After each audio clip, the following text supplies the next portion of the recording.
Hi hello അപ്പോൾ ഇന്നൊരു കരിമീൻ പൊള്ളിക്കലായാലോ അല്ലേ.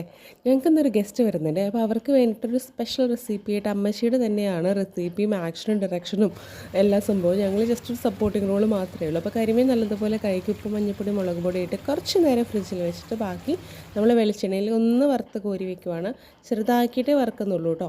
അത് കഴിഞ്ഞ് മസാലയ്ക്കായിട്ട് തക്കാളി സവാള പച്ചമുളക് ഇഞ്ചി വെളുത്തുള്ളി വേപ്പില ഇതെല്ലാം നന്നായി അരിഞ്ഞ് കുക്കറിൽ ഒന്ന് വേവിച്ച് പിന്നെ വെളിച്ചെണ്ണയിൽ ഒന്ന് വാട്ടിയെടുക്കുവാണ്. വാട്ടിയെടുക്കുന്നതിൻ്റെ കൂടെ തന്നെ കുറച്ച് ഉപ്പും മഞ്ഞൾപ്പൊടി മുളക് പൊടി ഗരം മസാലയും കൂടി ചേർക്കുന്നുണ്ട്. പിന്നെ നമ്മൾ വാഴയുടെ ഇല കഴുകി വെയിലത്ത് വെച്ചിട്ടാണ് വാട്ടിയേക്കണേ.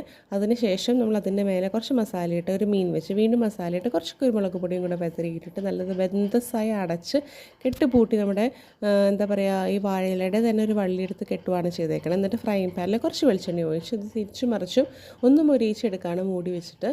അപ്പോൾ ഞങ്ങൾക്കൊരു ഗസ്റ്റ് വരുന്നുണ്ടായിരുന്നു പറഞ്ഞല്ലോ. അപ്പോൾ ഞങ്ങളത് കഴിക്കണതിൻ്റെ വീഡിയോ ഒന്നും എടുക്കാൻ പറ്റിയില്ല. പക്ഷെ നല്ല ടേസ്റ്റുമായിരുന്നു.